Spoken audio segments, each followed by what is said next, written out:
C'est difficile d'intervenir quasiment en dernier. Non. C'est à moi que L'amiral, vous avez fait un remarquable exposé. Je n'ai plus grand-chose à dire. Mais il y a une chose, c'est que le système est à bout de souffle. Dans les États-Unis, je pense qu'ils sont peut-être pas totalement à bout de souffle. Enfin, oui, pas encore. Mais le système est à bout de souffle. Mais il y en a qui ne sont pas à bout de souffle. Parce qu'il y a toujours la nature ayant horreur de vie, c'est toujours des gens qui profitent du système. Et ceux qui profitent aujourd'hui de ce système à bout de souffle, ce sont les multinationales.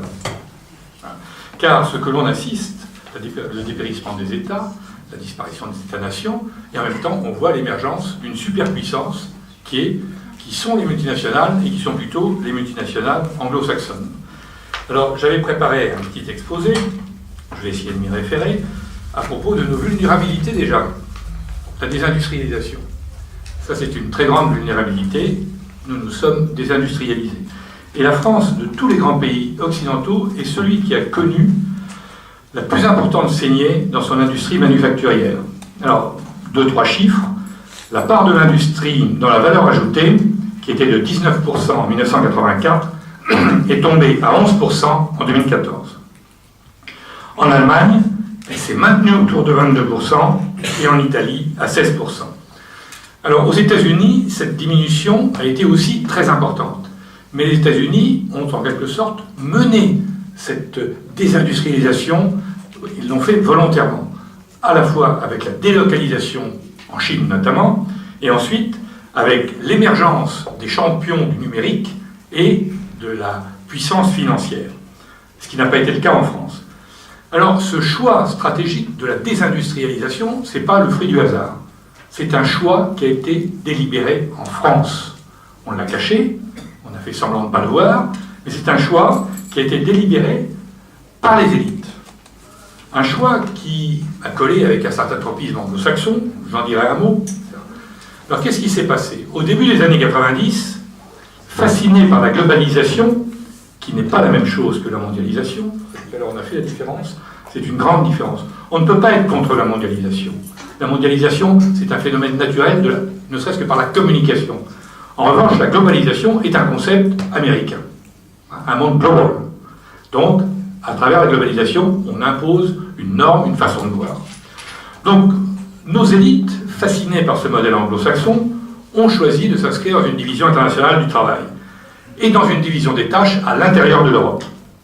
Ce choix stratégique a été de miser sur les services, la finance, le luxe et quelques créneaux industriels bien délimités, aéronautique, défense, énergie.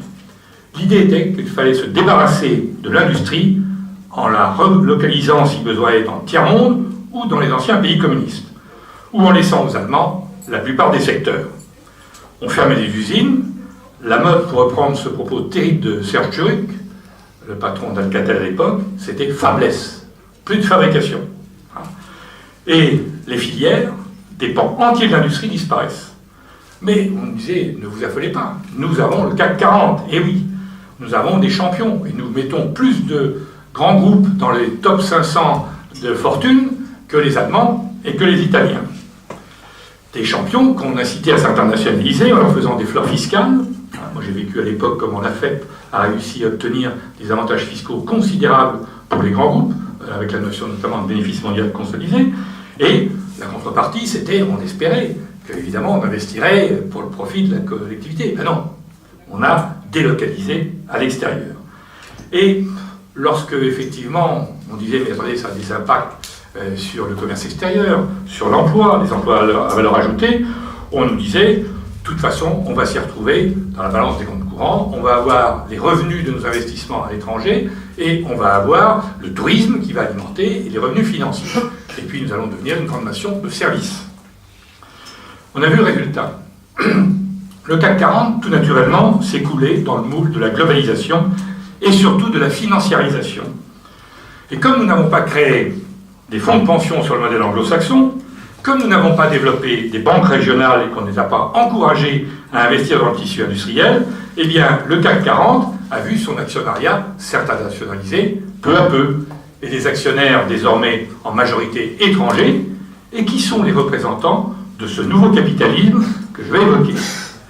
Alors dans le même temps, on peut rajouter que la politique fiscale en France, je pense bien sûr à l'ISF et à la taxation des plus-values, a poussé nombre de patrons de PME à se vendre à des investisseurs étrangers, à des fonds d'investissement, et on a ainsi allègrement liquidé tous les tissus industriels de sociétés moyennes et intermédiaires. Quant à la finance, on s'était imaginé que l'euro doperait la place de Paris. Eh bien non, c'est la City qui a tiré son épingle du jeu. Et d'ailleurs, la City et Francfort envisagent même de fusionner. On verra si ça se passe avec le Brexit.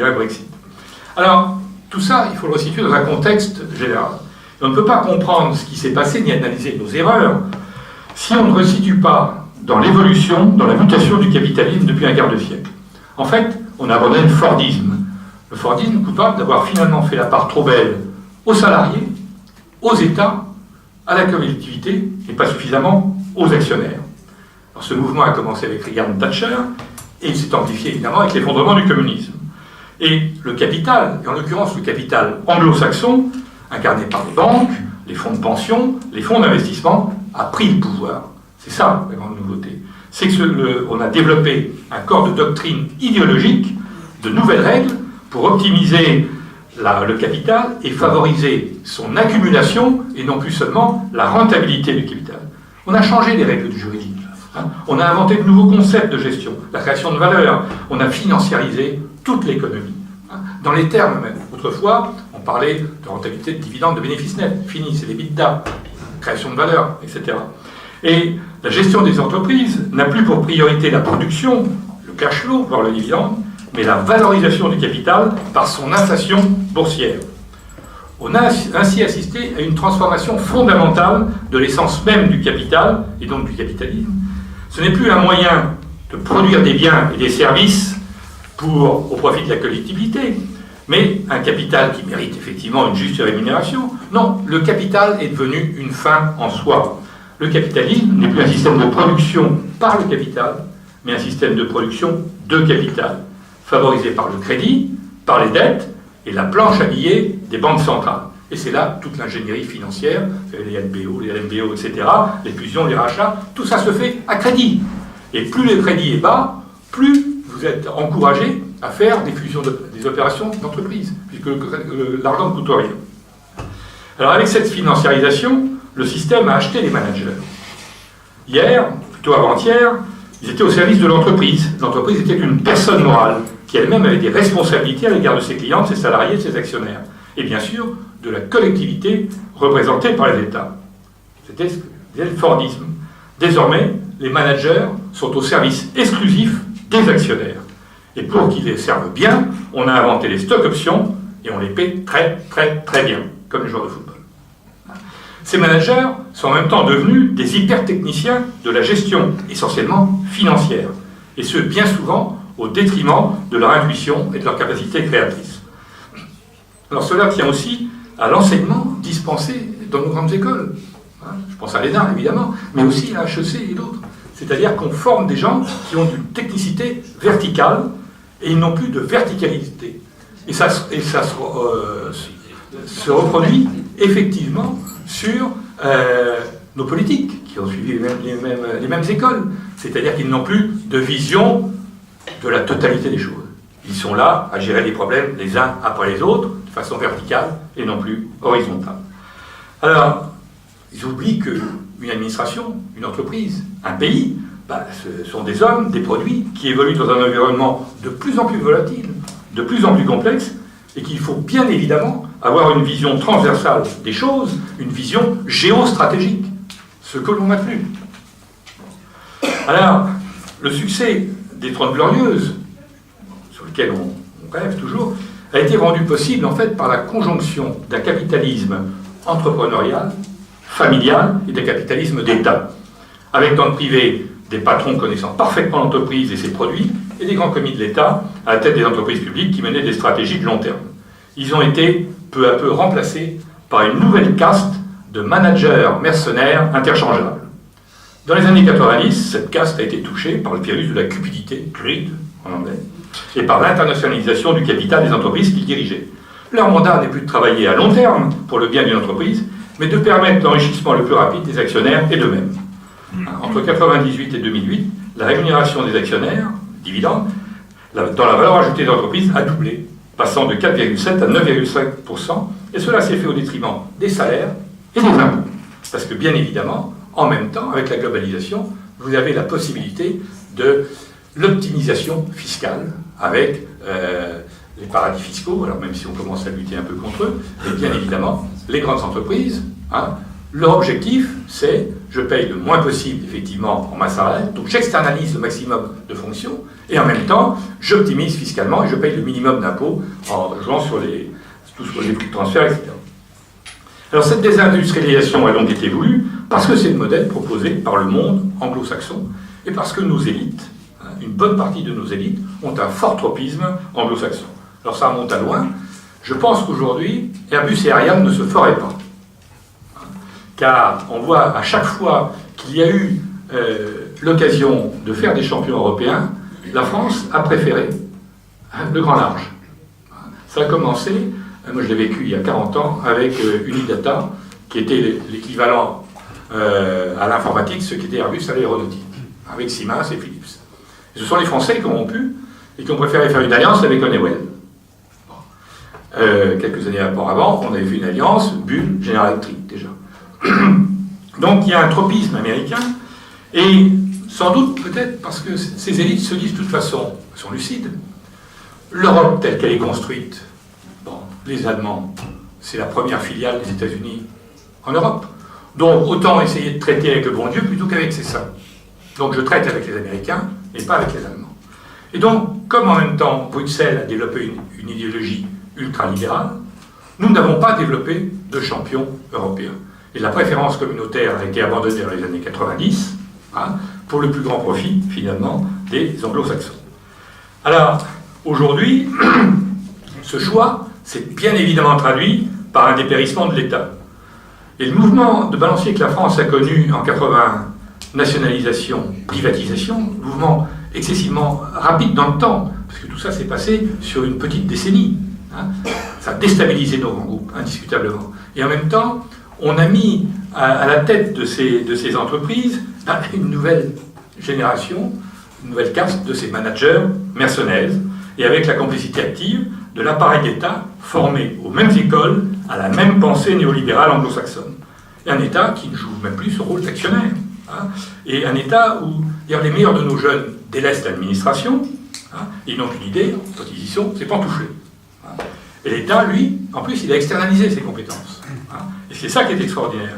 C'est qu'il sous-traite l'ensemble des dossiers industriels. Vous l'avez vu sur le dossier Alstom. L'État n'a plus les compétences en son sein.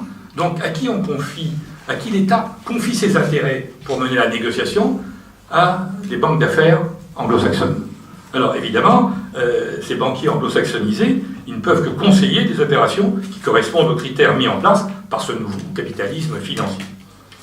Alors, persuadés d'être dans le sens de l'histoire, convaincus que la France n'a plus d'avenir dans la plupart des secteurs industriels, nos élites ont donc organisé la retraite sur des positions qu'ils n'ont même pas préparées à l'avance. Alors que faire? D'abord, je crois qu'il faut bien être conscient qu'il n'y aura pas de réindustrialisation de notre pays. Quand je dis réindustrialisation, il ne s'agit pas de refaire les laminoirs d'hier et des usines de papa. Il n'y aura pas de réindustrialisation de notre pays sans un changement profond des mentalités des hommes et sans un changement des paradigmes. Ainsi, la puissance publique, elle doit indiscutablement déflatter ses effectifs. Qui est cette sorte d'indemnité qu'on a développée depuis une vingtaine d'années pour compenser d'ailleurs la perte des emplois marchands. Mais en parallèle, l'État doit retrouver ses compétences et avoir un savoir-faire indispensable. On doit pouvoir, à un moment donné, préserver un minimum de souveraineté avec des gens qui instruisent au nom de la collectivité pour l'intérêt collectif. Il n'y aura pas de réindustrialisation si les managers, la haute administration, la classe politique et médiatique et les innombrables lobbies ne trouvent pas une sorte de nouveau consensus en faveur d'une nouvelle approche de la mondialisation à l'ère de la troisième révolution industrielle. Et je pense notamment qu'il faut qu'une certaine ultra-gauche arrête de rêver au grand soir dont la population ne veut pas. Alors, dès lors que les mentalités changent, et croyez-moi, c'est le facteur numéro 1. Et ça va être compliqué. Ça va être compliqué parce qu'ici, compte tenu de la moyenne d'âge, nous sommes tous à peu près convaincus de ça. Mais les cadres, nos enfants, ont été biberonné à cette aune de l'individualisme, hein, du chacun pour soi, hein, du repli sur soi. Bon, et or c'est eux qui sont aux commandes maintenant. C'est eux aux commandes des entreprises et dans l'administration. Et moi je suis très frappé dans l'administration. Comment, on peut me dire ce qu'on veut d'Azema, comment David Azema, le patron de l'agence des participations de l'État, peut-il, en plein dossier Alstom, aller pantoufler dans une banque anglo-saxonne? C'est pas possible. Et le directeur du Trésor qui s'en va, comme ça, etc. Vraiment, autrefois, c'était impossible. Bon, ben non, c'est normal. Alors on dit, il est mal payé là, il va être payé 10 fois plus. C'est-à-dire, oui, ben payons mieux nos très hauts fonctionnaires. Je veux dire, trouvons des systèmes. Mais il faut que les gens comprennent qu'on est sur le même bateau collectif. Or ça, pour faire changer ces mentalités, ça va être compliqué. Je pense que c'est dans la génération derrière, les 20-30 ans, ça sera plus facile. Mais chez les cadres quinquas, ça va être particulièrement difficile. Et c'est eux qui ont le pouvoir aujourd'hui. Hein, bon. Alors, dès lors que les mentalités changent, effectivement, bon, il y a beaucoup à faire. Alors ça, on peut d'abord sauver ce qui peut l'être. Bon, et encore... et puis lutter, alors non pas derrière une ligne Maginot, mais lutter en pratiquant ce que je dirais le jujutsu. Hein, il faut miser sur les nouvelles technologies. Et les nouvelles technologies, c'est pas seulement des startups et des plateformes numériques, c'est la robotisation de l'ensemble des activités économiques, des activités des sociétés privées, de l'administration, de d'autres vies. C'est l'ère du numérique. Et ça, on ne l'évitera pas. Et en même temps, c'est un énorme danger. Car derrière se pointe une nouvelle transformation du capitalisme. Ce capitalisme financier est en train de muter vers le capitalisme californien. Le modèle californien, c'est le capitalisme ce qu'on appelle des GAFA, avec la dictature des GAFA. C'est Google, Amazon, Apple, Facebook, et on peut rajouter Microsoft. Et j'ai commencé en parlant du pouvoir des multinationales. Le pouvoir aujourd'hui, il est là. Ce sont ces groupes qui se sont développés avec l'appui, indiscutablement, de la puissance américaine et de la finance américaine, qui ont fait muter le capitalisme industriel vers le capitalisme financier, et maintenant qu'ils font muter le capitalisme financier vers ce capitalisme du troisième millénaire, hein, et avec un hyper-individualisme, puisque c'est grâce à Internet, grâce à tous ces outils, on est maître de son destin. Le consommateur est le roi, et en même temps, plus de salariat. On est à la fois son propre producteur et son propre consommateur. Et avec une montée des inégalités qui est co-substantielle à ce système. C'est-à-dire que ce modèle californien est dramatique, et en même temps, on ne peut pas aller à l'encontre. Et là, on a peut-être une carte à jouer. Il est dramatique parce qu'on voit bien, et c'est pour ça que nous avons fait le comité Orwell aussi, que se profile le cauchemar de 1984. Aujourd'hui, quelle est la matière première? Ce sont les données. Or, ces groupes vivent des données, de nos données, sur notre vie personnelle, sur tout ce qui nous concerne. Et en même temps, ils monnaient ces données. Et vous êtes en même temps dans un système de surveillance. Alors évidemment, le système de surveillance, oui, c'est nécessaire pour le terrorisme, sauf que vous êtes fliqués partout. Et puis, vous allez avoir le système bancaire qui vous poursuit, et vous n'aurez plus d'espèces, parce que, pour donner quelques gages aux banques, on va supprimer les espèces. Et vous n'aurez plus que les cartes bancaires, traçabilité, et les virements, parce que les chèques, en plus, les banquiers n'en veulent plus. Et donc, alors tout ça, c'est pour lutter contre évidemment les narcotrafiquants, le black, etc. Mais c'est un univers où vous êtes fichés du matin au soir, du soir au matin. Et pour votre bien, bien sûr, et avec votre consentement. Bon. Et en même temps, vous avez des inégalités absolument considérables, puisque vous avez d'un côté les gens qui vont pouvoir, tout est permis, l'immortalité peut être envisagée, mais ça sera pour les très très riches. Oui, vous pourrez vous acheter 150 ans, 200 ans en changeant vos organes. Et alors, dernier mot. Oui, si.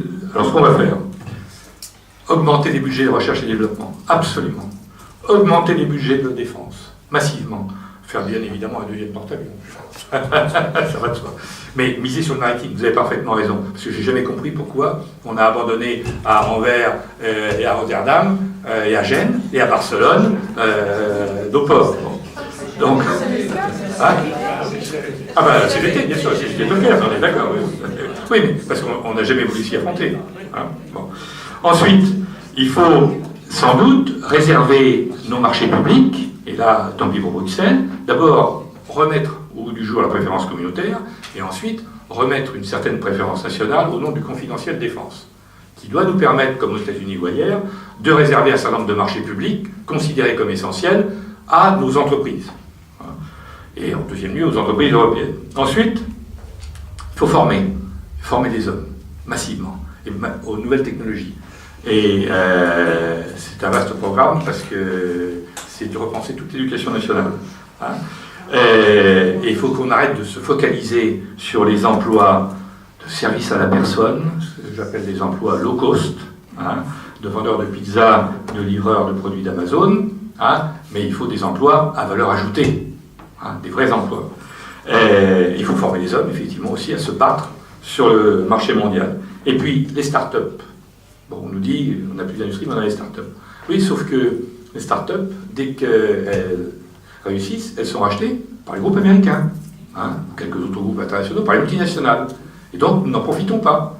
Donc, faisons en sorte de racheter nos start-up. Alors là, se pose le problème du financement de notre capitalisme. Alors, peut-être faut-il réfléchir à des fonds de pension, mais il faut absolument éviter que ces start-up soient raptées par Google, Amazon et les autres. Et enfin, je pense qu'il faudra évidemment la politique fiscale, il y a beaucoup à dire, mais il faut de l'espoir. Il faut de l'espoir, et c'est ça peut-être que nous n'avons pas, parce que personne ne propose de vision. Personne n'a effectivement une analyse lucide de nos vulnérabilités. Pourquoi on a reculé? Parce qu'on a reculé depuis 25 ans indiscutablement. Bon, ça, on commence à savoir à peu près les raisons. Et ensuite, on fait un audit, et puis on mobilise les forces, et on trace une perspective à 10, 15, 20 ans. Moi, ce que j'admire dans les Chinois, qui ont d'énormes problèmes, je connais un peu la Chine, c'est que eux, ils ont une stratégie à 15, 20 ans. Ouais. Ils y vont. Alors, c'est compliqué, il y a des soubresauts, mais ils y vont. Nous n'avons plus de stratégie. C'est ce qui nous manque. Merci. Merci.